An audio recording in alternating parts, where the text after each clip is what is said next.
What's up, everyone, and welcome into the Sunday Night Recap brought to you by FanDuel. I'm your host, Simon, joined as always by my co-hosts, Jay and Joey Wright. What's up, boys? Just slapping the bass. Slapping the bass, man. The chat gets to hear that song, right? Yeah, the chat hears the whole song. Joey. That's free. I just want people to understand that. Like, that doesn't cost money for you to listen to that. It's pretty hot. Every single time, no matter what mood we're in, before the song clicks, the second that song starts playing, I look down, every single one of us is like jamming a little bit. Jay's slapping the bass. I wish everybody could see us as the preview's on and the music's playing, and just we'll have to screen cap that one day and put it out because, man, it's we definitely do not have the moves, but we don't care. Yeah, no, I was really feeling it tonight too. I came in a little soft, and then by the end, I was up. It's all about that build-up. Guys, we got some people in the chat hanging with us tonight. There's still some games going on, so thank you guys for coming in and hanging out with us. Albert in here saying, hello, everyone. What's up, Albert? Glad to have you here. And we got DJ in the chat. Oh, DJ. What up, DJ? DJ got this week? DJ out there meeting all the female wrestlers. I'm loving it, DJ. We got Grim fan in here. Hey, guys. What's up, Grim? Glad to have you in here. And Grim letting us know he is still alive through 12 weeks. Everybody watching, if you're not aware of how difficult that is, it is so difficult to stay alive through 12 weeks in a Survivor League. It doesn't sound hard, but the NFL is chaos. Any given Sunday is a phrase for a reason. And Grim has successfully picked a team that's going to win their game every single week of the season so far. They did want to know next week, they're looking at the Bucks or the Bills as their teams to play. Any initial reactions? Do we know who those guys are playing next week? Because I haven't looked at my matchups yet. Bills play on Thursday night against the Pats. I do know that. And the Bucks play on Monday night against the Saints. Oh, man. That Saints defense, it's tough. Especially in division. Divisional game, prime time, just coming off a bad loss to you're right. Oh, man. I think I would go with the Bills between those two. If those are your options, I would go with the Bills. I trust them a little more than I do the Buccaneers, who, just blew a game today against the Browns. No, but we did just watch the Bills almost blow a game to the Lions. They did blow it. Yeah. So neither team is infallible, but I think I'm with you on that one. We got some more people in the chat. Slick Vic in here saying, what's up? Welcome, man. Glad to have you here. And we got Jay in the chat with the what's up, guys. What's up, Jay? Thanks for joining us on this Sunday night. Before we get into breaking down these games, previewing some Sunday Night Football, a couple reminders for everyone watching. If this is your first time coming in here, thanks so much for joining us. We are Front Yard Fantasy, and we are here every single Sunday night from 7 p.m. until kickoff of Sunday Night Football, breaking down that day's games from a fantasy football perspective. If you enjoy what we're doing, you can head on over to our YouTube channel at Front Yard Fantasy. Hit that subscribe button to see more of us and show your support for what we do. But guys, if you're enjoying what you see here and you're watching this video right now, you're probably on FanDuel's Facebook or on their YouTube. Go and hit that like button right now and then subscribe to FanDuel on YouTube. And then make sure you check them out across all their other social platforms. We're talking TikTok, Instagram, Twitter, at FanDuel everywhere. They have a whole team of killer content creators, almost as charming, handsome, and smart as we are, to help you guys win some money and win your leagues. Almost. Let's get into some Sunday Night Football. I know these 4 p.m. games are still going on, so I want to preview this Sunday Night Football game that we have. At the beginning of the season, this might have looked like a marquee matchup, but not so much anymore. We've got the Green Bay Packers at the Philadelphia Eagles. The Eagles are 6.5-point favorites at home, total set at 46.5 points. I think the expectation is that the Eagles should win this game, especially at home, the way the Packers have been looking recently. But we've seen the Eagles look beatable recently, losing to the Commanders and then having some closer games over the past couple weeks as well. Jay, I did want to ask you about some of these receiving options on the Eagles that have been disappointing as of late. A.J. Brown has not been the player that people expected him to be over the past 2 weeks. Wide receiver 46 in PPR last week, wide receiver 93 the week before. Do you think against this Packers defense is a bounce-back week for A.J. Brown? I sure hope so, because I need it in my home league this week. So I do. I think this is what A.J. Brown tends to do. Even when he was with Tennessee, he would have those big blow-up games. Then you have games that he would seem to disappear. Last week, he did twist his ankle early in the game. He was able to play through the whole game, so there's no concern long-term. But, you can kind of chalk that up for last week. I do think, even though – I'm not just saying it because I need it, but I do think this is a big A.J. Brown game. I think they want to get him right, get him happy. And I don't see anybody on Green Bay that's going to be able to stop him. Joey, now AJ Brown, I think, is probably where most people are asking the question, but there's a secondary receiver for the Philadelphia Eagles that has had some blow-up games this year as well. Devonta Smith is a highly talented fantasy option in his own right, but again, has been disappointing as of late. Do you think Devonta Smith is startable in this matchup? Yeah, I think he's startable. I mean, the Packers are top 10 against wide receivers, so that's a little scary for me. But the target share that Devonta Smith is getting of late, it's encourageable. So I think the work can be there for him. And he's really just a touchdown away from being fantasy relevant every single week for you. That's easy to say for a lot of players, but for Devonta Smith, he's adding on 50 to 60 yards a week. I like Devonta Smith a lot. I'm with you. I think his floor, even though we haven't seen it every single week, with the volume he's getting, I feel comfortable plugging him in every single week. And the dude's a star. I like AJ Brown overshadows him, but Devonta Smith is an unbelievable NFL wide receiver in his own right. We did have a question in here from this game that I wanted to answer. Jay wanted to know, he said, I need huge help to get the win. Do I start Randall Cobb or Quez Watkins? Joey, Randall Cobb showed up last week for Aaron Rodgers and the Green Bay Packers. Are you rolling with him or are you plugging in Quez Watkins on this Eagles side? It's going to be Randall Cobb. And not that I even like the matchup that much, but what we know about Aaron Rodgers is that he leans on receivers he knows, and he knows Randall Cobb. And whether Christian Watson or Allen Lazard aren't exactly the most dependable options for Rodgers, in Rodgers' mind, I think they're both quite wonderful receivers. But Quez Watkins is just too boomer bust for me. I feel like a little bit safer with Randall Cobb. Man, yeah, I'm with you, Joey, but it feels weird at this point saying that you feel safer with Randall Cobb, but it's how I feel. Jay, which way are you leaning? Yeah, clean sweep. Yeah, I think that he's got the safer floor and honestly probably has the same, if you're looking for the big game. I mean, Randall Cobb could easily get a couple touchdowns just as easy as Quez Watkins. So, yeah Randall Cobb, clean sweep. You ever looked into Randall Cobb's eyes? Yes, and I had a heart. It's amazing that I was ever able to look away, Joey. Had that TV screen not switched from his face, I would have been just stuck there to this day, staring into his eyes. There was another player on the Philadelphia side of the ball I wanted to ask you guys about. Again, been a bit disappointing. Prior to the 2 weeks before, or the last 2 weeks, Miles Sanders was RB40 and RB37, respectively, in PPR leagues. But before that, he was an RB2 or better in 4 of the 5 weeks and an RB1 in 2 of the 5 weeks. He was becoming someone people thought they could depend on week in, week out. Jay, do you think you can still depend on Miles Sanders for fantasy? I think you can still depend on him, but I think you have to temper your expectations. Earlier in the season, when he started off really good, he was getting a lot of usage in the passing game. Boston Scott was a little banged up. Now Boston Scott is healthy. He's getting some usage. And Miles Sanders has, I believe, 2 catches in the past 2 games. So I don't think he's going to sniff that RB1 territory. I think he's a mid to low range RB2. I think, as much as this offense runs the ball, you could easily get a touchdown on Miles Sanders, but just doesn't have quite the ceiling that he had earlier on in the season. Joey, are you a little more optimistic about Miles Sanders or about in line with Jay? I think the way that Philadelphia wins this game is running the ball, because Green Bay is really good defending the pass. So I see a lot of Miles Sanders. I think we're going to see a lot of Jalen Hurts running the ball too. I think Miles Sanders can easily get a touchdown this week. If we could get 100+ rushing yards for Jalen Hurts, I would be a very, very happy man. I need him fishbowl, please. Me too, Joey. Me too. Oh, are we fishbowl buddies? Cheer for Jalen Hurts together. We're fishbowl buddies now. Who's your other QB? Justin Herbert. Mine's Burrow. Okay. I'm a lucky son. I drafted Herbert at 2 and then drafted Jalen Hurts back there on the turn. Nice. But Herbert hasn't worked out quite Russell Wilson and Tom Brady. So needless to say, I did not make the playoffs. Oopsie. I might not be moving on in the playoffs. It doesn't look very good unless Jalen Hurts has a game tonight. So Albert had another question for us with a player from this game, the Sunday Night Football game. Wanted to know, start Allen Lazard or Michael Pittman full PPR. Joey, you want to take this one because I know you're fairly high on this Indianapolis Colts passing game against the Pittsburgh Steelers tomorrow night. Yeah, the Steelers give up the most fantasy points to fantasy wide receivers. So Michael Pittman, I like a lot.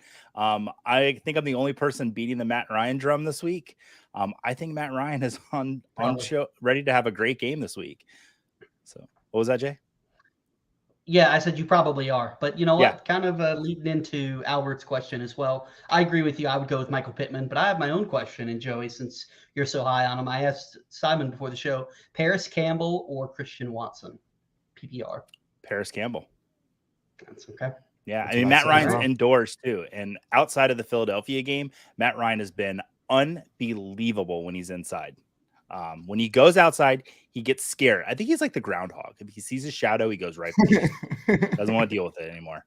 Are we sure he's not a vampire? Maybe he's afraid to get in be. the sun, and like in Twilight, his skin starts to glisten. He's he's basically like, Olaf. He doesn't want to melt. So he's going to be on the next Olaf season. has the permafrost, so Olaf can't melt.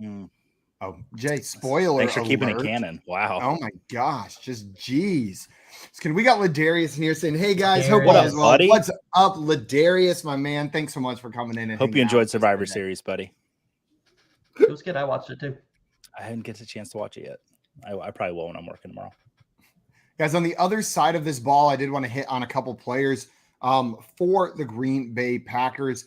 This Philly pass defense is tough. One of the best in the NFL. They've got some shutdown corners on the outside. Joey, what is the trust level with the Green Bay Packers receiving options? Not high. I would trust Lazard over Watson just from a floor standpoint. I'm a little worried about both of them. This does feel like a game, though, where we've seen Aaron Rodgers in desperate times really just pull it out of his butt. And this feels like this could be one of those Aaron Rodgers games where he really just does show out. But, man, this Philadelphia team is really good. So I don't know, even with him showing out, if it can beat this Philadelphia team. Yeah. And for those of you who did not see, Aaron Rodgers is dealing with a fracture in his thumb that was unreported earlier in the year. Says it's worse than maybe they had let on, but playing through it. So that could explain some of the bad play from Aaron Rodgers as well. We got JL in the chat saying, "Hi, what's up, JL?" and said hot. Sorry, I said pull it out of the butt. That's why he said hot. Aaron Rodgers pulling it out of his butt. Guys, that's it I wanted to hit on for this game, unless you guys had something else from this game you wanted to hit on. Great segue, Simon. Did I say something inappropriate on accident? No. He said pull it out of his butt. Hot. This Philadelphia defense is really good. It's hard to really get excited about any part of this Green Bay offense tonight. It really is. Like, I want to be excited for Aaron Jones. I want to be excited for AJ Dillon, and I just can't be from between their play and play against Philadelphia. It's impossible to be excited about either of them. I'm starting one Aaron Jones across 20 plus leagues, and that is the only Green Bay Packer I am starting this week. I have a lot of Allen Lazard drafted, a lot of Christian Watson picked up, but I've had serviceable options. Michael Pittman's, Brandon Ayuk's that I'm playing over Allen Lazard, Christian Watson this week.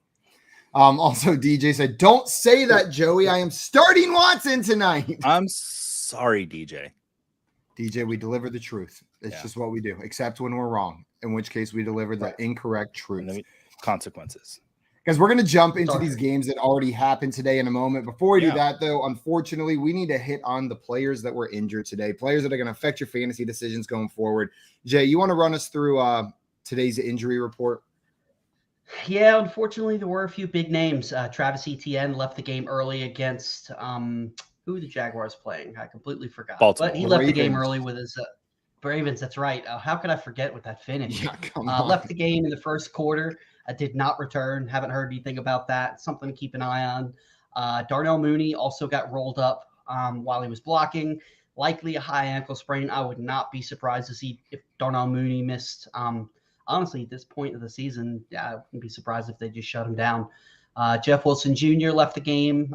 They did not disclose what. I don't know if you guys saw it or not, but after a play, he just sat on his butt and he waved Tyreek Hill to him, and he just like drug him off. So it looked like it was cramping or something like that, because he came back on the field, and with the game out of hand, he was still playing. So don't have any long-term concern for Jeff Wilson Jr. Same thing for Tyreek Hill. He left the game with cramps, but they pulled all the starters because it was such a blowout that they didn't want to risk anything. And then Michael Carter left the game for the Jets with an ankle injury and did not return. And James Robinson was a healthy scratch, so who knows what's going to happen with the Jets. Ty Johnson here on out. Ty Johnson season. Shout out Joey and Dave Kluge for just bringing some attention to Ty Johnson as a player that you needed to keep your eye on. Because when there's only 2 running backs active on a team, you pay attention to both of them. You got to have both of those guys on your radar. It's a great pull. Guys, we are going to jump into our first game that we're breaking down here. And this one was a bit of a blowout, even though the score may not show it that way. But the Houston Texans and the Miami Dolphins played today. The Dolphins pulling out the victory 30-15, and almost all of that damage was done in the first half for them. No, all of that damage was done in the first half for them, right? Pretty much, yeah. They started to, because once they pulled Tua, Waddle, and Tyreek Hill, they kept going 3 and out, and then the Texans were scoring, and the announcers kept saying, so are they going to have to put the starters back in this game if they score another touchdown? And the Texans were the Texans, and they didn't have to worry about that. Was not as close as the score implied. Kyle Allen, spoiler alert, not that much better than Davis Mills. 215 yards, 1 touchdown, 2 picks. The touchdown, was basically in garbage time. Even most of this game was garbage time, let's be honest. The leading rusher was Dare Ngubawale. Since JL isn't here, I'll do it for him. Dare Ngubawale scored shout out JL. He got the red zone touchdown on the ground for this team. 4 carries, 14 yards. Joey, I can see the frown in your soul. Dameon Pierce only had 5 carries for 8 yards, and he did have 3 catches on 6 targets. But this is the second game in a row that he scored less than 5 fantasy points, and that's in PPR. Past 2 games, he's had 15 carries for a total of 16 rushing yards, 5 catches for a total of 17 receiving yards. It's tough, guys. Are you guys starting Pierce in week 12? He does have a good matchup. Houston plays the Browns, who going into the week, give up the second most fantasy points to opposing running backs, but it has been ugly for Dameon Pierce these past couple weeks. I cannot wait to see what FanDuel's pricing is on Dameon Pierce next week, because I will pay it against the Cleveland Browns. I have no hesitation to start him next week against the Browns. He had 2 bad games today, especially. The Dolphins were up 30-0. Yeah, it was 30-0. And Dameon Pierce touched the ball one more time once that score hit. I think the Texans pretty much just gave up at that point. And he had 4. I was watching because I love watching Dameon Pierce. He had 4 carries to that point, and they gave him 1 more carry. They just seemed to shut him down. So I like Pierce next week. I have no trouble starting him rest of the season. Absolutely. I'm with you, Joey. It's a beautiful matchup next week against the Cleveland Browns. They are bottom 3 against the run in the league. So you start your running backs against them, and Dameon Pierce is a great back. Hopefully they don't go down 30 early next week, and then it becomes a moot point to even get the running game going for them, and Dameon Pierce can stay successful. But that's the challenge with this Texans offense or this Texans team in general, is they can go down big early. So you're just hoping that they can get something going to at least keep themselves within that 2-3 touchdown range, so they don't have to abandon the run. I mean, they're 1-9. It does feel like they're protecting their investment. Yeah. In Pierce. They know what they have, and they don't want to risk getting them hurt in a game that's a blowout. Absolutely. Also, Marty in here popping in to say what's up. Just wanted to say hey to Marty. Welcome, hey, Marty. My man. That's my guy. I love you, Marty. Yeah, and I was going to say, too, yes, they should probably be in the game against Cleveland, but after that, Houston plays Dallas, Kansas City, and Tennessee. I know you said you're not concerned long-term, Joey, but I really could see those 3 games getting this kind of treatment, getting out of hand, and Dameon Pierce just getting phased out of the game based on game script alone. Well, when you put it like that, I'm concerned. Well, there you go. What were the teams you said? Dallas, Kansas City, and Tennessee. I don't mind him in the Kansas City game. I understand it could go up big, but I don't mind him in Kansas City. Yeah, that's that Dallas game. Not the prettiest stretch, though. Not the prettiest stretch for those guys. I still think you're starting them every week, but your expectations have to be, middle of the road RB2 versus that fringe RB1 that we were looking at earlier in the season. Right. And while Jordan Akins caught the lone touchdown for the Texans, Nico Collins actually led in both targets and receptions, 6 for 9. Nice. And he is now averaging over 8 targets a game since returning from injury week 10. Do you guys think Nico Collins is worthy of a flex play pretty much from here on out, especially with, even though the quarterback play isn't there, there's plenty of garbage time, and that's where he got most of his production. Yeah, Houston's going to trail, and Nico has a good track record now, a few weeks now, putting up some good production. I have no issue rolling him out there in a flex position, maybe even a wide receiver 3 if I need him. There still are some bye weeks coming up too, so. Yeah, you can't ignore this level of involvement in offense and all the concerns we just said about them abandoning the run game. Well, that benefits a guy like Nico if they are down big. So his role in this offense is pretty safe. I don't expect many Texans blowouts where they're just abandoning the pass altogether. Probably not seeing too many of those, especially with the schedule you just read out loud to me. Yeah, it's got a fun name too. He does have a fun name. 2, 3, 4 in here, just with the assumption the Texans are going to have the first overall pick. And you know what? Maybe not an unfair assumption. Said, who would the Texans take with the first overall pick? One of those quarterbacks, Stroud or Young. I don't know who it's going to be. We will see them flip-flop probably all off season. Different places will say one thing, but it's going to be one of those two guys, if I had to guess. What do you guys think? 100%. Whichever quarterback they like best. Yeah. Shout out 234 is keeping the World Cup chat going for us in FYF. Yep. 100%. On the Dolphins side of the ball, even though he basically only played 2 quarters, Tua still threw the ball 36 times, 299 yards, 1 passing touchdown. They said literally think he had 32 pass attempts in the first half. I was like, is Tua really going to throw the ball 60 plus times?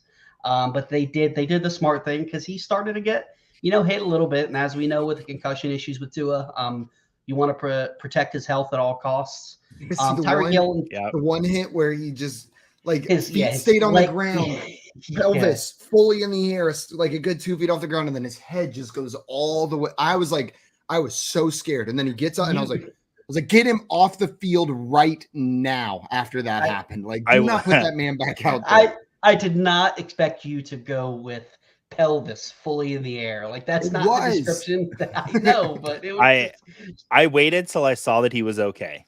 And then I posted the picture of Neo from the Matrix doing the dodging the bullets, because that's really what it looked like. He was flailing around, but I was glad he's okay. Tua needs to be on the field every week.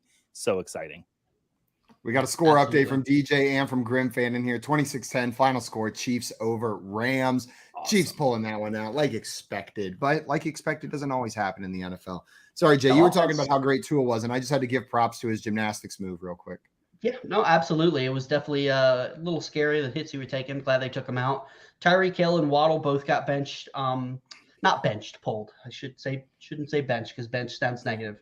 Both had decent games, nothing crazy. 85 yards apiece. Tyreek Hill had 6 catches. Jalen Waddle had, I believe that says 5. I can't read my notes. 5, yeah. So 5 catches. No touchdowns, unfortunately. Jeff Wilson Jr., like I said, left the game. Everybody was a little concerned, but he came right back in. He didn't really get a whole lot of usage like you would have hoped. He did get 15 carries, got a touchdown. I still think Jeff Wilson has his backfield locked up. I think he's going to be somebody who performs very, very well down the stretch. He also had 1 catch on 3 targets as well. So not a whole lot to take away other than what's been expected from this Dolphins offense. I was disappointed with the Jeff Wilson stat line today. I thought he was a slam dunk play in this game. And then especially when they went up big, I was like, oh, goody. But maybe there was more to that injury whenever he got pulled off the field. He was good enough to come back, but wasn't at full force because it didn't look like the Jeff Wilson we've seen running for this Dolphins team the past couple of weeks. He didn't have that same pep in his step, the same power that we've seen from him. And by the time he was getting garbage time touches, and I mean it was Skylar Thompson and all the backup wide receivers, so they were just loading up to stop the run. So I'm not too concerned about Jeff Wilson. Yeah, I'm with you. I'm just bitter because I thought it was a perfect start for him this week, and it did not work out. Guys, we're going. Oh, what's up, Joey? I think Jalen Waddle went to Tyreek Hill and said, I got 85 on 5 catches. I didn't need 6. Do you think they motivate each other that way? Yeah, I think he put his hands in his ears and did that. Well, I got 6 catches on 1 less target. So okay. Oh, you know what? Yeah, they can just throw stats back and forth at each other all day long. Probably the balls that are thrown at me. Oh, Josh Jacobs. Is he going to win the game for them? I know that game went into overtime. You got a very important first down for them.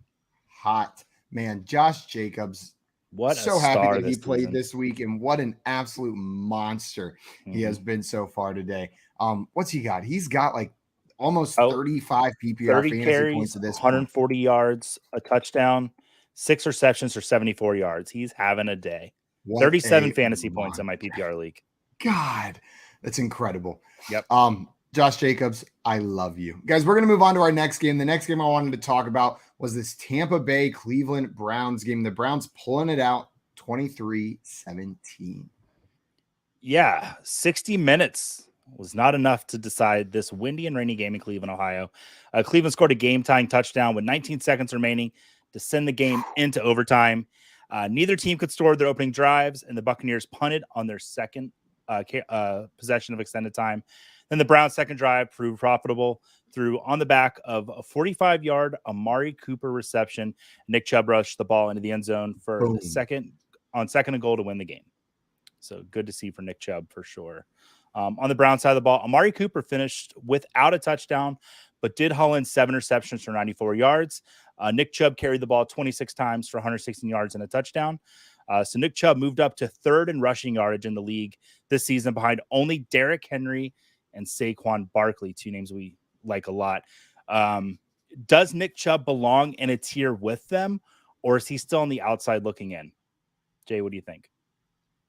I would say he's just right below them because he doesn't catch enough passes. Nick Chubb has been one of my favorite running backs since he's come into the league. I think you've heard everybody say it like in the echo chamber. He's one of the best pure runners in the entire NFL. And even though Kareem Hunt has not really done a whole lot this year, Nick Chubb hasn't done much through the air either. I think that I think he's that next tier under. About as reliable as it gets, but not having the reception just kind of caps his upside. I agree. I don't think he needs it. I think he does belong up there. He's outscoring Saquon Barkley on a points per game basis up to this point in the season. They're close, but he is outscoring him. And this Browns offense likely should just take a step up with Deshaun Watson coming back next week. More scoring opportunities for Nick Chubb. And I don't think that goal line work is going away from him. So I think Nick Chubb, he's the PPR running back 6 through the first 12 weeks of the season. He's outscoring Saquon Barkley on a points per game basis. And I don't think that goes down with Watson coming back into this offense next week. So I put him in that tier. Nice. Okay. Yeah, I'm going to get to Watson in a second. I want to talk about David Njoku real quick. Continues to be productive tight end streaming option with his 6 double-digit PPR performance in 9 games. He finished with 5 receptions for 29 yards and a touchdown. If you've been streaming tight end this year, David Njoku has been a great option for you. But the big question looking forward to next week is what this offense is going to look like with Deshaun Watson starting. So I want to play a little game of upgrade or downgrade for a few of the Browns positional players. So just say upgrade or downgrade, a little explanation if you'd like. Upgrade, downgrade, Nick Chubb. Upgrade, slight. Put it like even, but maybe a slight upgrade, if anything, just because of the touchdown upside. Okay. I would say I'd say it's a push because while the offense is going to be better, you could see Deshaun Watson running the ball just a little more than Jacoby Brissett might have. Maybe take away some goal line touches. Nothing extreme, but I think it'll be about the same. Hey, do you think it's upgrades or downgrades Kareem Hunt? I'll take the downgrade for Kareem Hunt. I'm going to take the downgrade for Kareem Hunt because I think those check downs to the running back are going to be less important with Watson in this offense. We might see fewer of those. So they're going to be designed plays for Kareem Hunt. And we won't see quite as many of them. Yeah, agreed. Cool. Yeah, so I'll get to the receiving options now. And this is where I start to get a little concerned. And just real quick, because we've not seen Deshaun Watson play a football game in almost 2 years. So let's get into the receiving options. Amari Cooper, upgrade or downgrade? I'm going to call it an upgrade. And you'll see a pattern with most of these receiving options here. I'm probably going to say upgrade for most of them, at least the wide receivers. I do think, I know there's concerns. There's definitely the chance. It's a non-zero chance that Watson comes out here and he's lost it. He's rusty. He hasn't played in 2 years. But whenever that dude's played, he's just been a great quarterback. And he's done it with good wide receivers. He's done it with bad wide receivers. The dude has done nothing but find success on the field in the NFL. So it's an upgrade for Amari Cooper. I don't know how much upgraded he can get, though. Yeah, he's looked great all season. Even in his games where he's not been that great, somehow he finds the production. He's fine, yeah. two more names. I got Donovan Peoples-Jones and David Njoku. It seems like every player we've had as an upgrade. So Kareem Hunt was a downgrade. Okay, Kareem Hunt was a downgrade. Donovan Peoples-Jones, same thing. Like Simon was saying, I think that Deshaun Watson's going to come back. There might be some rust, but he's just too talented of a player to all of a sudden have lost it. Other than Russell Wilson may have done that, but I don't think that's going to be the case with Deshaun Watson. I will say I'm, excuse me, a little concerned for David Njoku because traditionally Deshaun Watson has not used the tight end a whole lot. But, I mean, it's not like David Njoku is getting a ton of targets.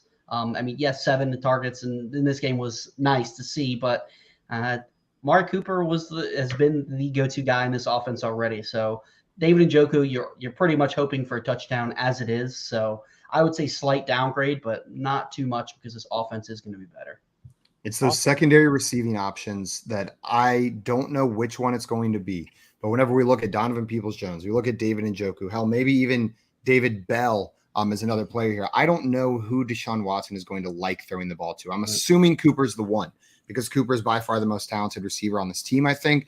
But maybe he latches on to DPJ. Maybe it's David Bell. Maybe it's David Njoku. Someone is not going to be seeing the same production that they're seeing with Jacoby Brissett just based on his preferences throwing the ball, I feel like. I feel like Donovan Peoples-Jones might profile a little bit like Will Fuller, which we saw Watson lean a lot on. So that's completely agree. Donovan Peoples-Jones is probably my biggest upgrade of everyone on this list because I feel like Watson suits his talents really well and vice versa.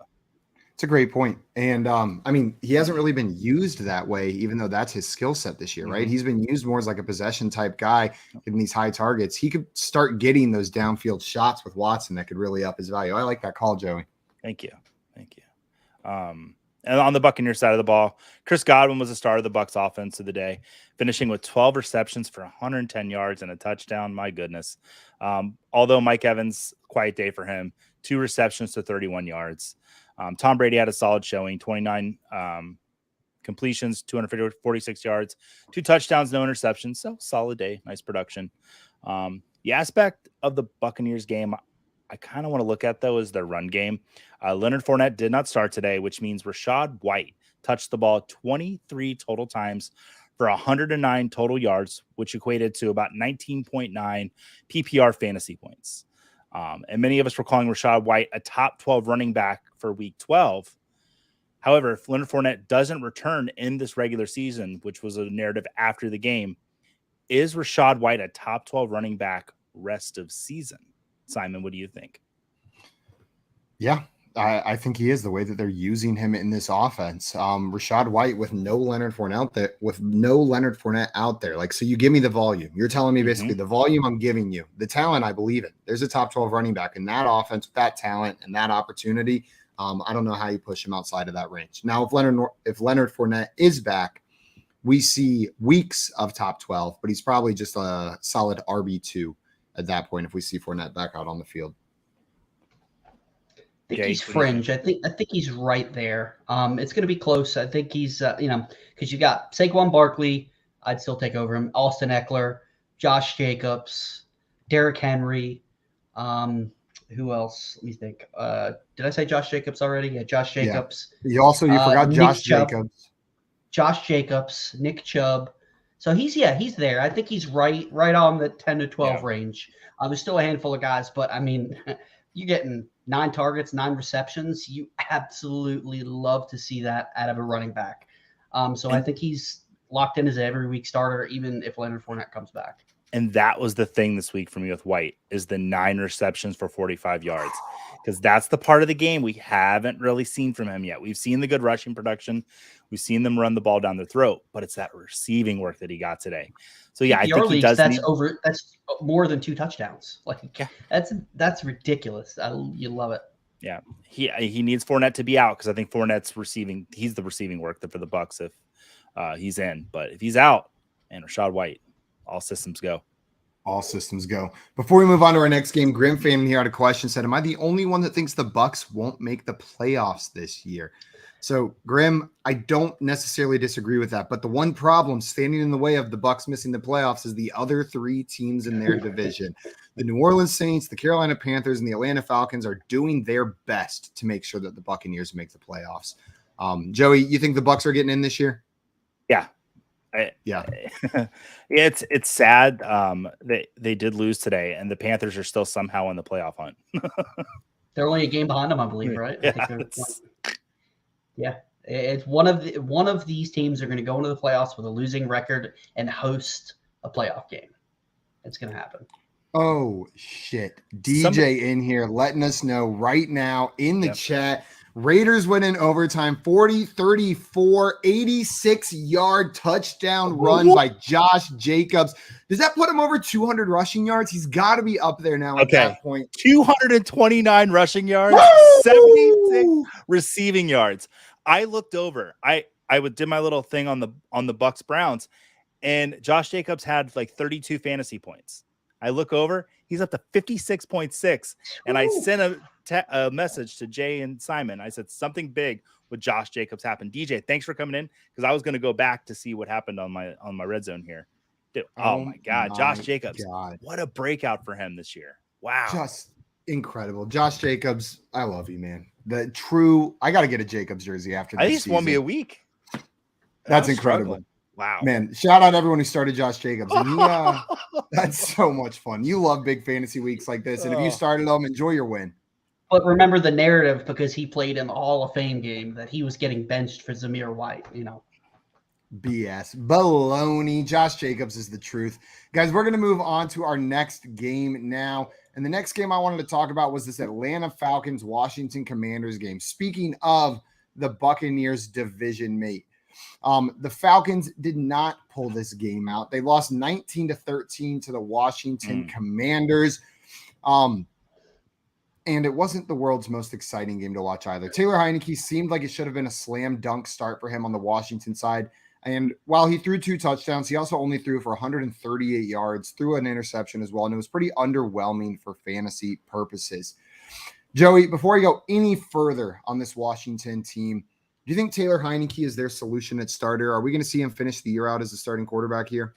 I think for the year, I think this is their solution. I think next year they move on to the kid. But for now, I think it's Taylor Heineke. You think they'll move on next year? Yeah. Joey or Jay, how do you feel about Taylor Heineke? Do you think this is the solution for Washington, or they're moving on from him? Yeah, they're continuing to win games, even though Carson Wentz did look good earlier in the year.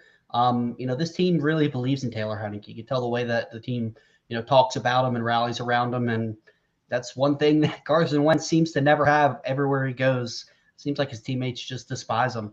And they have doesn't the pick change depending on how many snaps Carson Wentz had? I don't know the exact number, but I think if he comes back in and starts playing, then they'll have to give a worse pick. So they're winning. The teammates like him better, and they won't have to give up a better pick. So yeah, it's going to be Taylor Heineke the rest of the season, in my opinion. I'm with you. Before we keep talking about this game, Chris came in here with a question for us. And Chris, funnily enough, Jay has the same exact scenario and asked both Joey and I this question a little bit earlier. He's up by 2 points and wants to know if he should play Paris Campbell or put in Christian Watson. I'm playing Paris Campbell. I love the matchup. Joey's talked about it multiple times now. The Steelers are the number one matchup, the best matchup for fantasy wide receivers. They're giving up the most points to opposing wide receivers. And Matt Ryan loves Paris Campbell. Joey, you're going Paris Campbell over Watson as well, right? I am, yes. And Jay, we got a triple PC. Yep, triple PC. That was who I already had in my lineup, and you guys secured the decision for me. So I'm going Paris Campbell as well. There you go, Chris. You got a triple Paris Campbell and someone right here who's actually doing the same exact thing in their lineup going into tonight's games. Jay putting his money where his mouth is a little bit. The star of the show on the Washington side was rookie running back Brian Robinson. 18 carries, 105 yards on the ground, averaging 5.8 per carry. It feels like there's been a little bit of like the snip, snap, snip, snap. Like, is it going to be Robinson? Is it going to be Gibson? Is it going to be Robinson? Is it going to be Gibson? Like, well, it's Robinson this week. Joey, do you think, like, if you have to decide rest of season which one of these backs you want, are you going with Brian Robinson or Antonio Gibson? No. I really don't know between the two, because I think I feel like I get a run on Robinson and I'm like, all right, now it's his time. The shift has happened and they pull back and there's a Gibson game. With Gibson having 3 receptions today, usually that number's a little bit higher. I would probably roll out Gibson ahead of Robinson. I know that's crazy to say, even when we see the workload in front of us, but I just need to see it from Robinson a little bit more. Maybe one more week, and then I'm ready to roll Robinson out of Gibson. I get it. I benched Robinson a lot today, and I hate that I did, but I don't blame you, Joey. I benched him in quite a few leagues as well, and Gibson does seem like maybe the safer play because his receiving work is pretty safe. Like you mentioned, this was a little bit lower than we like to see, but his receiving work is pretty safe. Jay, what about you? Do you lean Robinson, or are you agreeing with Joey that it's Gibson? In full PPR, I'm definitely going Gibson. In half PPR and no non-PPR, I think I would probably go Robinson just because of the he has seen past 4 games, 18 carries, 15 carries, 26 carries, 13 carries. So if you're not getting that benefit of the full point for a catch, then I would lean Robinson. But if it is full PPR, for me, it's Gibson as well. Absolutely. It was a disappointing day for Terry McLaurin. 6 targets, 4 receptions, 48 yards. Heinicke loves the dude. You keep rolling him out there. He's one of the best wide receivers in the NFL. You just keep on starting Terry McLaurin every single week, and you'll have. He overthrew him in the end zone. He could have had a touchdown. So yeah, 100%. Don't be worried about Terry McLaurin. Don't worry about him at all. On the other side of the ball for the Atlanta Falcons, Marcus Mariota. That's all I got. Marcus Mariota. It was Marcus Mariota. 15 for 25, 174 yards, a touchdown and an interception in this one. And then added 49 yards rushing on the ground. So that's enough for you. Know what I mean? Like he does enough on the ground every week that you can plug him in if you need to. It's like unsalted, unbuttered popcorn. Like if you're kind of hungry and you need something, it'll do, but it's you'd rather a little extra on there. It's like the kind that you make on the stove and you're like, oh, this is going to be so good. Like, oh, this is so exciting. It's so much fun. And then you try and you're like, huh. Yeah. It's just plain old realize popcorn. You scratch your glass top, stove and you get mess everywhere. And, not that I've done that before, not from experience whatsoever. The rushing games are pretty even. Oh, Joey, are you muted down there? I couldn't hear you right. I was muted. There we go. Oh, sorry. I was like, I see the lips moving, but I can't hear you. The rushing game for the Atlanta Falcons, it's becoming clearer in my mind what they're doing, and that is that it's unclear who the lead back is. It is clearly unclear who the lead running back is in Atlanta now. Tyler Algier and Cordero Patterson splitting the carries right down the middle, 11 carries apiece and doing just about the same, about 50 yards a pop on the ground for both of those guys. Cordero Patterson, though, much more involved in the passing game. 5 targets, 3 receptions, adding 19 yards on the ground. Jay, we played the game a little bit earlier with the running backs on the Washington Commanders side. We're going to play the same game with the running backs here on the Falcons side. You got to have one rest of the season. Is it going to be CPAT or is it going to be Tyler Algier? I know I've traditionally been one to poo-poo on CPAT, but with Kyle Pitts going down, he did have what he was missing earlier in the season that we were excited about. He got involved in the passing game. So there's no question it's Cordero Patterson for me.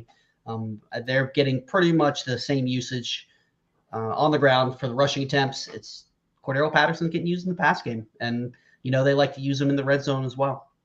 Joey, are you agreeing with Jay here? Or are you maybe a little higher on Algier? I'd rather have Patterson.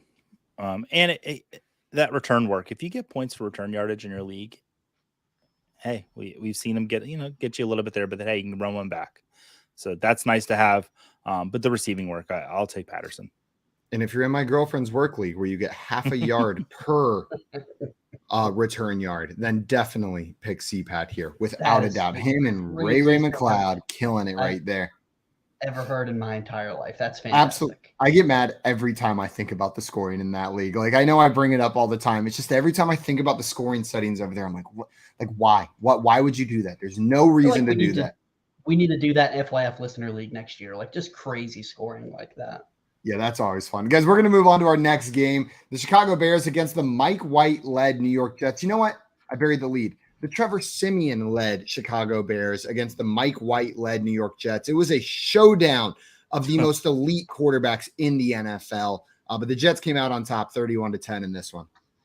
Yeah, and it came out today that Zach Wilson won't be starting until he gets his confidence back. But I don't think he's going to be getting his confidence back with Mike White out here just slinging the ball. 315 yards, 3 touchdowns. Man, he looked freaking good out there. And he's got a little swagger. I don't know if you saw the camera pan to him. He winked. That was a terrible wink. Hold on. Yeah, that was much better, like Jay. Way sexier that time. Oh God, we're gonna have to start doing wink bets. Yeah. No, God, no.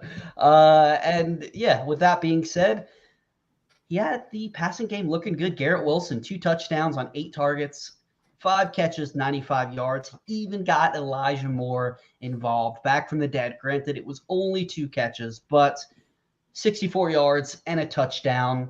With Mike White under center, is Garrett Wilson a must start on the rest of the season? It's what I wanted to see. It was who Mike White was going to throw to, and I think we found out today. I'm fine to start Garrett Wilson.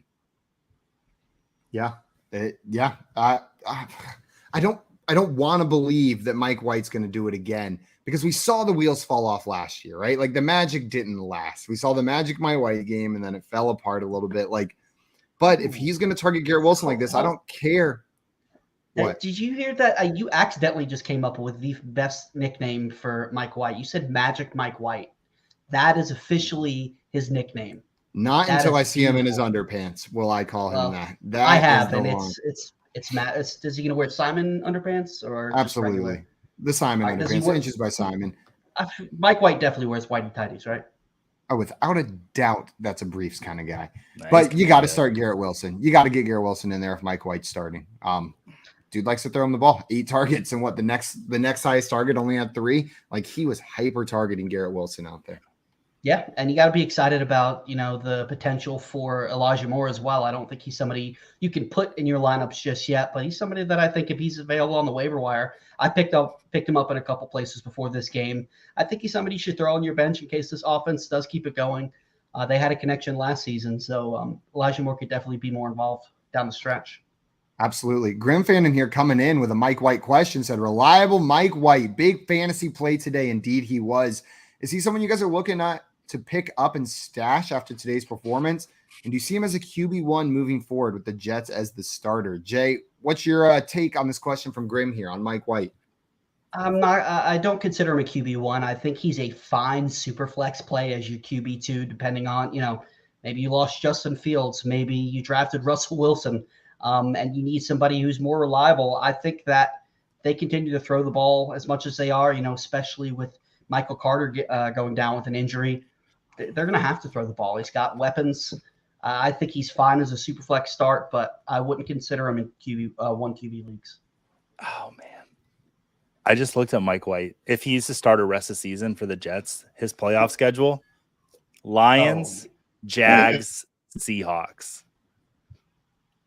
All teams in the top 12 are giving up fantasy points to quarterbacks.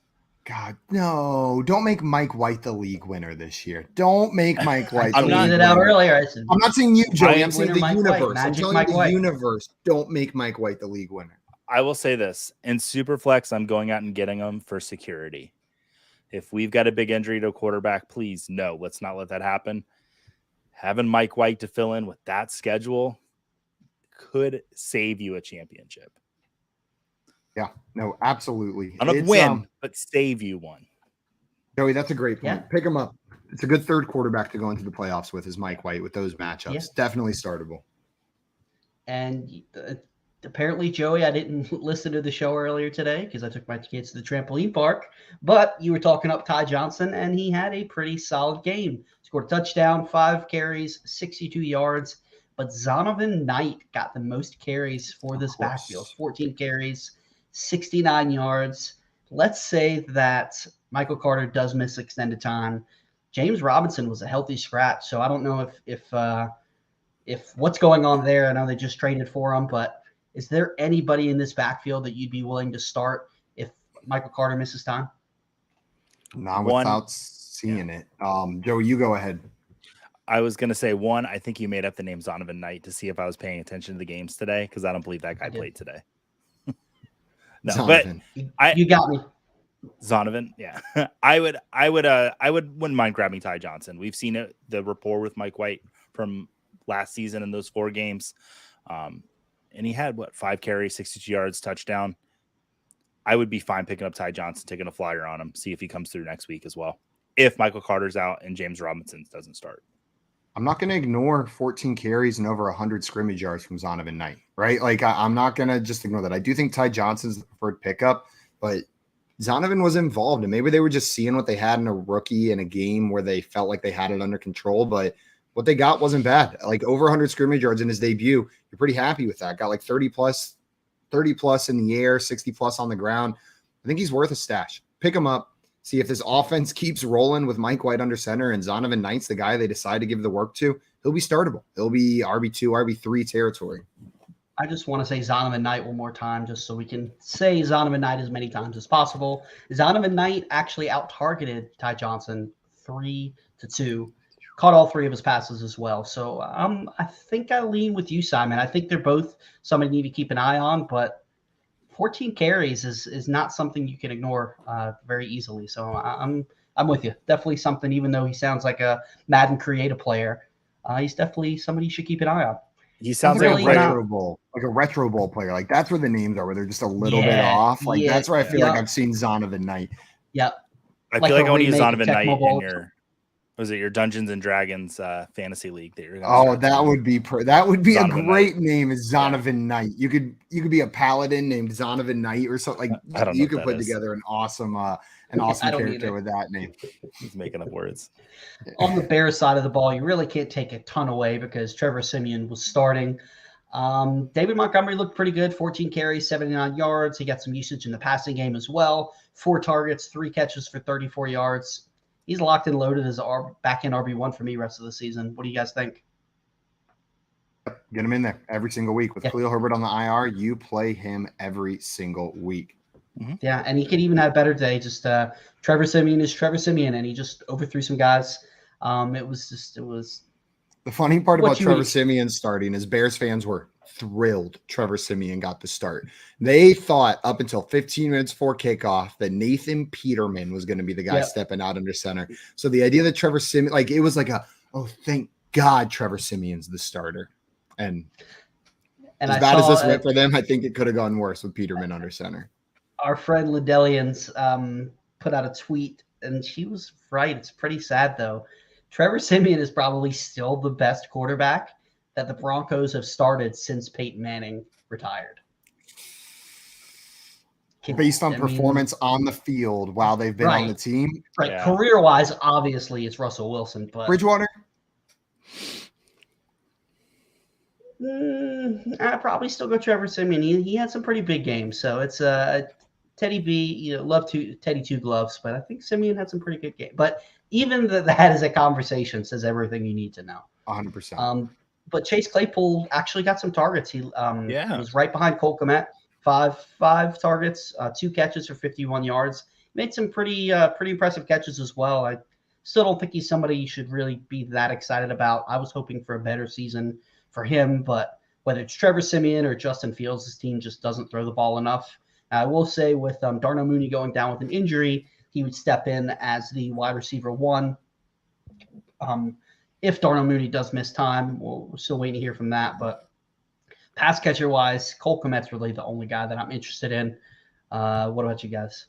Same. It's Cole Kmet or bust. I just don't want to plug Chase Claypool in. I don't have any faith or any reliability in any of these other receiving options with the low pass volume that this Bears offense has. Yeah, I was scared off of Kmet today, and I actually went out and picked up Logan Thomas and started him instead. I made the wrong decision, but it's not like Kmet went out and had a banger game. So yeah, I'm not too excited about anyone else in this Bears passing game until maybe Justin Fields comes back. I think that's one of those decisions, right process, wrong result. I think you made the right call, especially Trevor Siemian under center. Well, Bates got the touchdown for Washington. Right. And that should have been Logan Thomas.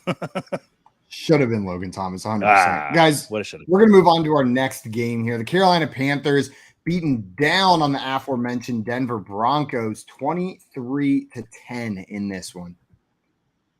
Yeah, pulling it up. 1 second. Sorry about that. All good.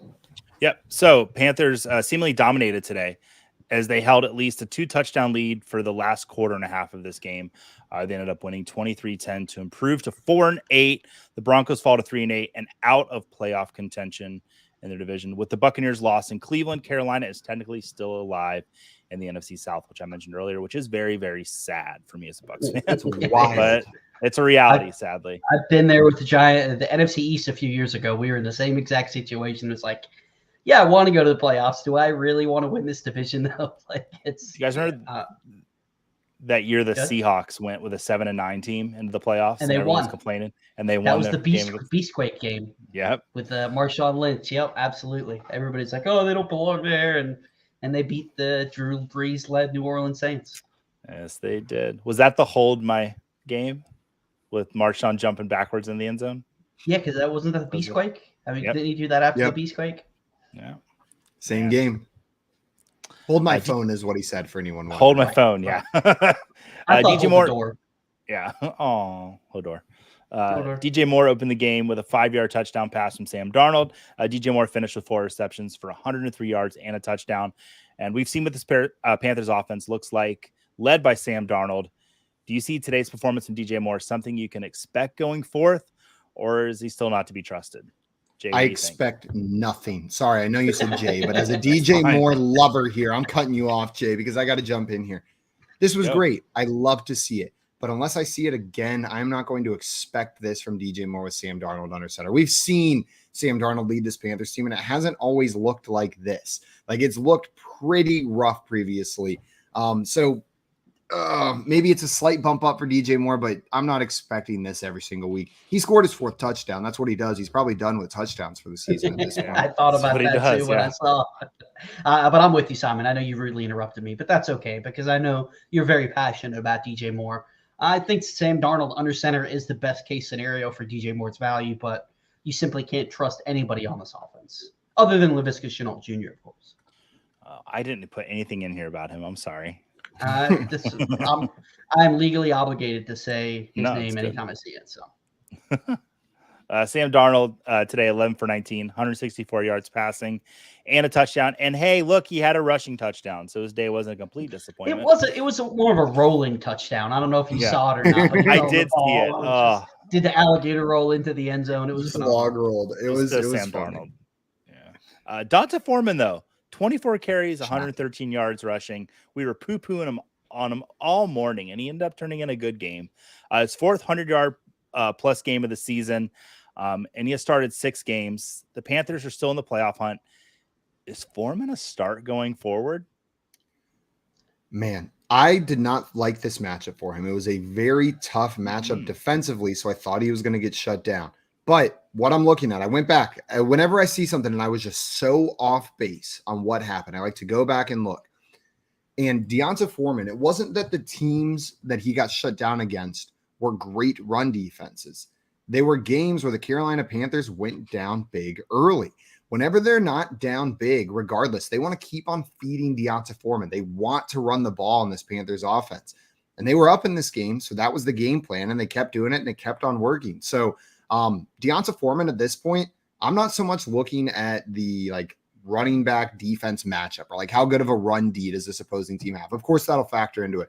I'm looking at the game script. I'm looking at how do I expect the Panthers to play in this game. If the Panthers are going to be even moderately competitive, then I think Donta Foreman's a must start. It's the games where you expect them, where they're 2 touchdown underdogs, where I'm not plugging Donta Foreman in anymore. But he proved me wrong today. Simon, this morning I asked you right before the last time we poo-pooed on him, I said, Simon, what is the over-under in this game, point total? And then I said, I wonder if this is one of those games where it's going to be low scoring. They just both run it down each other's throats. And I should have taken that train of thinking and gone with that, because that ended up being kind of what happened today. That's exactly what happened. Yeah. But I didn't put my chips on that. I put them somewhere else, and therefore I was wrong. So I can't. I will say, the Panthers are on a bye in week 13. Got Seattle, Pittsburgh, Detroit, and Tampa Bay. Rest of the season, I don't see. I know Seattle has had an explosive offense, but I could see it being. I don't see them running away with a huge game. I think Foreman's a start the rest of the season. I think you have to, understand that if they are out of the game very early, that you could wind up with a goose egg or less than 5 points. But like you said, Simon, they want to run the ball. They want to give him the ball and try to hide whoever's under center at quarterback. So I think with those matchups, I think he's fine as an RB2 or a flex play. I agree with you completely. And that Bucs matchup you would think would be, and it is tough on paper, but it's a divisional matchup, and we've already seen Foreman just show out against the Bucs this year. Yeah. So On the Broncos side of the ball, the Broncos played on their heels for most of the day. 2 bright spots for the Broncos today. Latavius Murray, who finished with 14 total touches for 98 total yards, and Cortland Sutton finished 6 receptions, 75 yards, so 13.5 PPR fantasy points. Nothing to turn your nose up at. The fact that you said that was a bright spot says everything you need to know about the Broncos for this season. I bet literally grasped. I'm not disagreeing with you whatsoever. I completely agree, but that's just that's what everybody thought that the Broncos can be, myself included. And 6 for 75 is a good game for Cortland Sutton. Man, it's like ripping my underpants and then calling the skid mark the bright spot. Like that's not what made me throw them away. They were still perfectly good after that. Yeah, absolutely. Speaking of skid marks, Russell Wilson continues to look dreadful this year.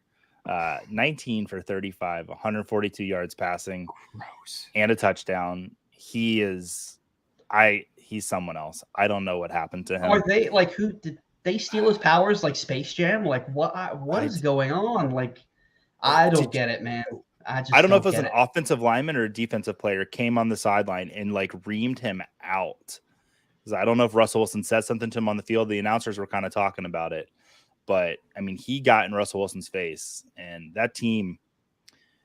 How does Nathaniel Hackett still have a job? Like, he better be getting fired this week. There's no way that the Broncos move on from Russell Wilson and trade him, is there? No. I think they've given up too much for him. I think that Nathaniel Hackett, whether it deservedly so, seems like he should be the scapegoat. I think I just can't believe that Russell Wilson has fallen off this hard, this quick. I think that. I think they're going to at least go with another year because they just signed him to a huge contract too. Yeah. So, I mean, I think they're not going to give up based on what they gave up and what they put into them. I think that at least another year. No, when you see teams struggling this hard that you expected to be very good, the coach or the quarterback generally takes the fall. When we look at the case of the Raiders, look where the money is. They've got so much invested in Josh McDaniels that I bet Derek Carr is the guy who takes the fall for the Raiders. I bet this will be pinned on Derek Carr. He won't be the quarterback there next year, and Josh McDaniels will come back. The Broncos, it's the opposite situation, though, where I feel like they've got way more invested in their quarterback and Russell Wilson being the guy to turn this around. So I bet Hackett's the guy who takes the fall. Hackett, and I think deservedly so, not to take the blame off of Russ, who has played awful, but I want to see him out there next year with a different head coach, and hopefully we get some old school Russ back. Can we get Pete Carroll to Denver? Pete Carroll he's getting a little up there in age. That Rocky Mountain air is good for your breathing and stuff. Let's come on, Pete. Come on down. Just can't hack it. We got you can't run in here saying Wilson and Rodgers need to retire. I don't think they need to retire, but we'll see. They have not looked good. You heard the rumor that they're saying that the swap might be Aaron Rodgers to Las Vegas for Derek Carr and reunite Rodgers with Devontae Adams. They said that's going to be the only way that Devontae would want to stay if they got rid of their I always say Derek Carr. Derek Carr. You just love David Carr. Also, before we move on to the next game, DJ had a question for us about this Denver Broncos team. Wants to know, are Dulcich and Sutton the only reliable pass catchers in Denver, or would you add Hinton to the mix? Joey, how do you feel about these players?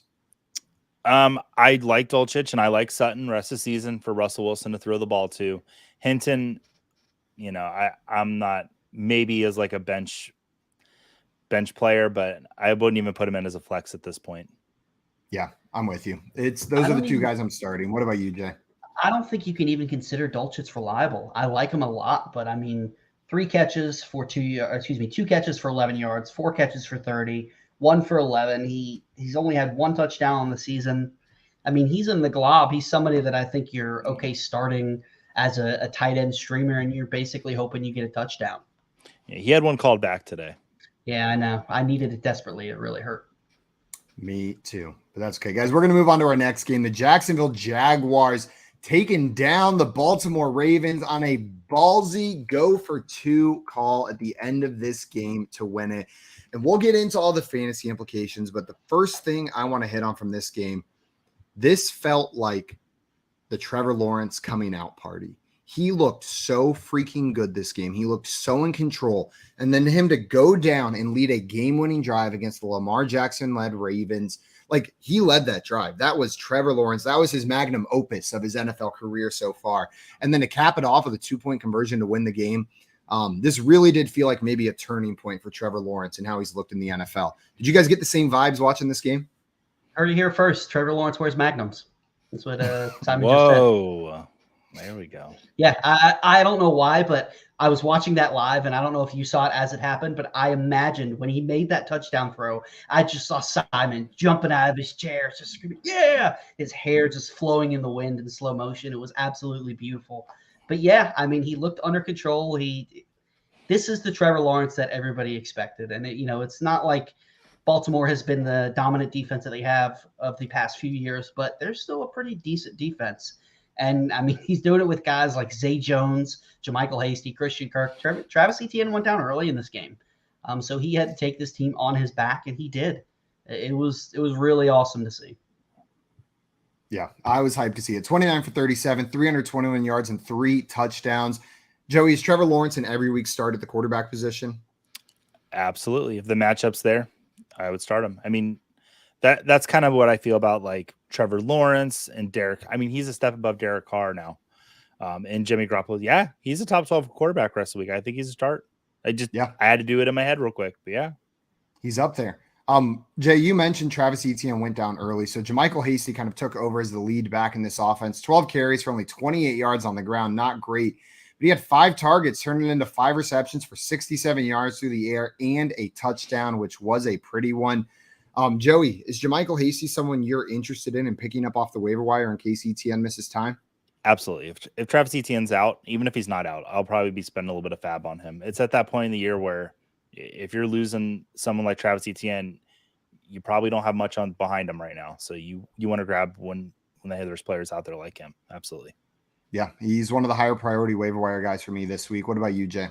The only thing I will say is they did just trade for Darrell Henderson, and he did not play, but he'll definitely get in the mix as well. I still prefer JaMychal Hasty, but I might not see quite as many carries. Still excited about what he got, what happened through the passing game. Did we get any word on what's up with Etienne? Just any update? Foot injury. Not that I've heard. I'll take a look while we're discussing the game. On the other side of the ball for the Baltimore Ravens, Lamar Jackson put up a decent game. You were fine with it, around the 20 fantasy points in a 4-point per passing touchdown league. But not the Lamar Jackson game-winning performance that maybe people were hoping for. 16 for 32, 254 yards and a touchdown through the air, then added 89 yards rushing on the ground, which will save you for fantasy. It's the secret weapon. Gus Edwards, first game back, comes in, 16 carries, 52 yards on the ground, and a touchdown. Got the full workload in this one. Kenyon Drake sit down, only 2 carries for 2 yards. Joey, is Kenyon Drake droppable with Gus back now? Oh. Did we lose Simon? Jay, can you hear me? Yeah, can you hear me? You're back. I think I know you were going. Can we drop I didn't lose Simon at all. I lost Simon. I was lost just in general, so that could have been on my end. In Randall Cobb's eyes. Yeah, there you go. Absolutely. Yeah, it's maybe the only move I made right today was putting Gus Edwards above Kenyon Drake, and I think Kenyon Drake is droppable going forth. What we saw from the Gus bust today looked really good. Looks like the RB1 in this offense for the rest of the season. This is what I was worried about. I said to hold on to Kenyon Drake, like hold on to him. But this Baltimore Ravens team, when Gus has been healthy, has done nothing but show us how much they love Gus Edwards. Like, they love Gus Edwards, and there's a reason why. It's because he's a great running back. This wasn't necessarily the best outing from an efficiency standpoint for him, but they're going to keep on pounding the ball with him. Jay, do you agree? Oh, what's up, Joey? I was going to say something funny. Jay, say anything about football. Football. What was funny? That was pretty good, Jay. I think I agree with that take right there. Hot take. I will add to J.K. Dobbins is supposed to come back as well. So I think that, if Gus Edwards is healthy, J.K. Dobbins back, Kenyon Drake really won't have a role that you can rely on for fantasy. No. As far as the receivers go, we saw some surprises. Some of the usual suspects, Mark Andrews, 7 targets, 4 receptions, 50 yards. But it was Josh Oliver and Deshaun Jackson that surprised me a little bit in today's game. Josh Oliver, 6 targets, 4 receptions, 76 yards, and a touchdown. Joey, is this a flash in the pan, a one-game performance, or are you paying attention to this tight end performance from Josh Oliver? I'm not paying attention. You want to know what this was? He was going against the Jaguars. He's a former Jaguar. This is a revenge game narrative. I don't think we see a game like this out of Josh Oliver rest of the season. I'm really glad for him that he had this game today. For him personally, hang the jersey up on his wall. He got back at his old team, but I'm not starting. Joey, you love a revenge game narrative. I do. I love them. They're great. Absolutely. 2023, like that's going to be my thing. Like Linda's got kickers. I'm going to have the revenge game. Going game by game. I'm finding them all. Just you wait. Fantastic. I bet. I just have this feeling that there's going to be way more every single week than we think. Like there's going to be way more revenge games than we think, and it's going to make it so much more fun to watch. Yeah. Just knowing all of them. Every time I see a player do something in a revenge game, I'll be like, yes, suck it, other team. I can't wait for the Denver Broncos versus Jacksonville Jaguar Urban Meyer revenge game narrative when he's coaching the Broncos. Shut up. Yeah, I'm about to kick you off the show just for willing that into existence. Hear that he's going back to Ohio State. Everybody wants him back in Ohio State. Really? Good. They lost to Michigan. Yo, Ohio State fans that are calling for Ryan Day to get fired, get over yourself. He has been unbelievable for that program. Unbelievable. And you guys are still in the playoff hunt even with that loss. I wouldn't count your odds out yet.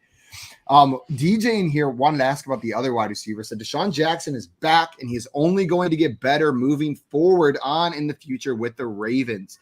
Joey, do you agree with DJ's take here on Deshaun Jackson? He had some big plays today. He did. He had a 62-yard reception. I'm probably just keeping Deshaun Jackson on my bench if I have him. In leagues where you have like 3 flexes, you can roll them out there in a bye week. Anything more than that, this Ravens receiving group is all kind of like a glob. What about Deshaun Johnson? Did I say Deshaun Jackson or Deshaun? You said Johnson at first, but who's Deshaun Johnson? I like Don Johnson. He was great. I like Dwayne The Rock Johnson. Mm-hmm. But yeah, I'm with you, Joey. You're basically, if you throw it out Deshaun Jackson, you're hoping for a long touchdown. That's pretty much it. I've been tongue-tied all day. It happened all morning. Well, Joey, when you Google Deshaun Johnson, it doesn't correct you. And the very first thing that comes up is Deshaun Jackson's Wikipedia article without Google correcting you. So I don't think you're the first person to say Deshaun Johnson. Apparently people are finding him that way. And just automatically made that connection. Yeah, Google listening in. No, with Deshaun Jackson, I tend to agree with you guys. You could get a big game. If he gets that big play, you're probably going to be happy. If he doesn't, then you're probably not going to be happy. Devin Duvernay. Go ahead. I was going to say Devin Duvernay and Demarcus Robinson was the big debate as far as the receivers go today. And both of them pretty disappointing. 5 targets, 3 receptions, 23 yards for Duvernay, and 4 targets, 1 reception, 17 yards for Demarcus Robinson. Jay, can you start either of these Ravens receivers? Not really, not with any confidence. I mean, Devin Duvernay, I know people were excited about him at the beginning of the year, but I mean, he dropped some easy passes that were right to him. If I had to choose between the two, I'd probably go Demarcus Robinson, even though he only had 1 catch today. But I'm looking elsewhere, if all possible. I really would not want to start either one of these guys. Joe, you have any more optimism about either of those 2 pass catchers for the Ravens? No. Absolutely not. Next question. And what I was going to say earlier was that I did see an update for Travis Etienne. Straight from Travis Etienne himself, I quote, "I'll be straight for next week." So take that for what it's worth. According to Travis Etienne, he will be good for next week. But what if he's got a cut so he can only run straight? He'll just be running in straight lines next week. But at the very least, you got him for those runs out there. We're going to move on to another game here now. The next game I wanted to talk about was the Cincinnati Bengals Tennessee Titans game. Let me get that one pulled up. It was a pretty exciting game. And I just lost my notes, so bear with me real quick. There we go. Joe Burrow had a pretty solid game, I believe, if I could get my notes. Yeah, there it is. It's where are we at? T. Higgins went off 9 targets, 7 catches, 114 yards, and a touchdown. Man, some of the catches he made, Joe Burrow just put it on. Like there was nowhere else he could have put that ball. Just absolutely perfect past the defender. T. Higgins is, like we've said, Joey, he's a wide receiver 1, whether Jamar Chase is out there or not.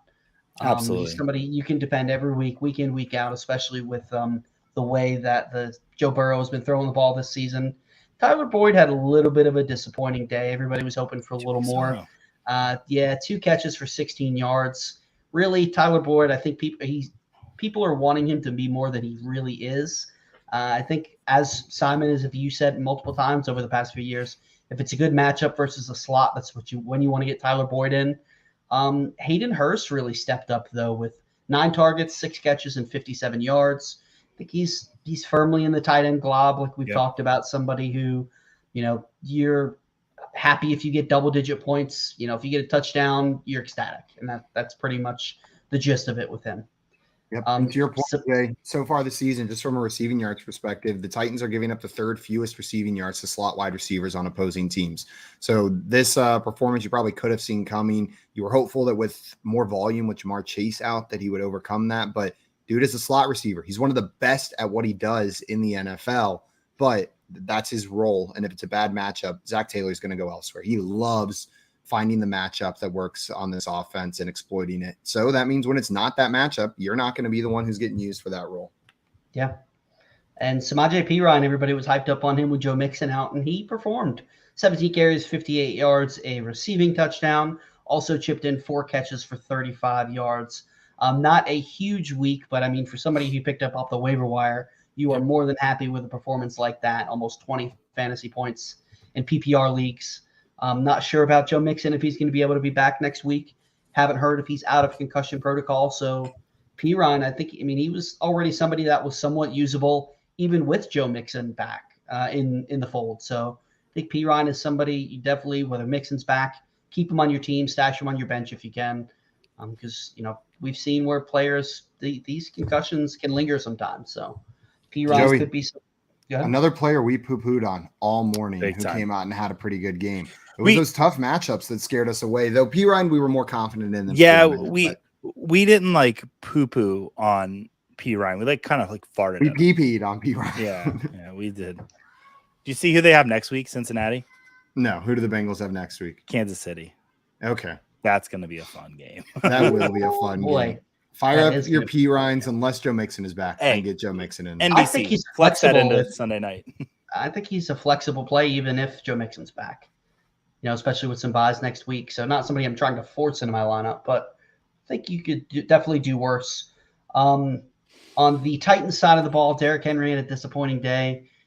He did have 79 receiving yards on 3 catches, but on the ground only chipped in about 38 yards.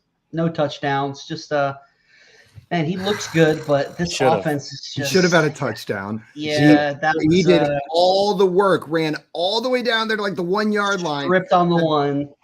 Treylon Burks, that's how he got his first NFL touchdown, recovered the fumble in the end zone. I know all the Derrick Henry, and they even said it on the broadcast. They're like, all the Derrick Henry fantasy managers out there have to be disappointed with that. It was definitely a tilt-worthy moment. But Treylon Burks, he recovered that touchdown, had 4 catches for 70 yards. Is he somebody that you guys think is worth starting the rest of the season, or somebody who's really just more of a bench stash for now? I want to see the snap counts for this game. I want to see how much he was on the field. It felt like he was on the field a lot more than he has been the past couple of weeks. Just watching eye test, but I want to see those final numbers. And if we're seeing him on the field 75, 80, 85+% of the snaps, and he's an every week start for me at this point because he's been getting the target volume over the past couple of weeks. He's a rookie wide receiver stepping into this role. It takes time to develop. I'll buy in if that dude was on the field for that, around that 80% of the snap range. Yeah, absolutely. I'm with you. Yeah, if Ryan Tannehill is going to throw the ball 34 times a game, which I don't see him doing, I want Treylon Burks on the field. I actually want him on my teams, absolutely. But like Simon said, I want to see the snap counts, and I don't see the Titans passing this much when you have Derrick Henry. Absolutely. It's the Derrick Henry show. This offense is Derrick Henry and Derrick Henry first, but that doesn't mean they can't support a fantasy relevant wide receiver. And Burks is worth that shot for me. I think we're on the same page there. We got the explosiveness that you want to see from a player like that. Absolutely. Also, DJ coming in saying Tannehill did his normal garbage time play. Time to cut ties with Tennessee already and play the backup in Tennessee. He wants them to get Malik Willis in there. I don't think Malik Willis is quite ready to be in there. I would keep rolling out Tannehill. Didn't look like it was. What about you guys? Jay, would you keep rolling out Tannehill? Yeah, they're still firmly in the playoff hunt. Should win their division. I think you still have to go with the vet I like Malik Willis long term, but he just didn't show enough when he got the opportunity. Absolutely not. Guys, everyone who came in and hang out with us today, I want to thank you guys so much for taking the time on your Sunday night to come and break down these games with us. We've got the Packers-Eagles game kicking off any minute now, so we want to make sure everyone gets over there in time to watch that. Absolutely. But again, thank you so much for joining us. And if you enjoyed what we're doing over here, drop a like on this video on Facebook, on YouTube, and hit that subscribe button if you're watching on YouTube, because FanDuel has a whole team of killer content creators, guys, that are going to be helping you throughout the rest of this season, helping you guys win some money and win your leagues. If you want to hang out with us a little bit more, tomorrow morning, we will be live on our YouTube channel or on the Better Sports Network app for the Front Yard Fantasy Morning Show. So come on over and hang out with us then. Until tomorrow morning, though, we are out of here. Enjoy your Sunday night. Jay, Joey, and everybody else. Adios. Bye, everybody. See you on another.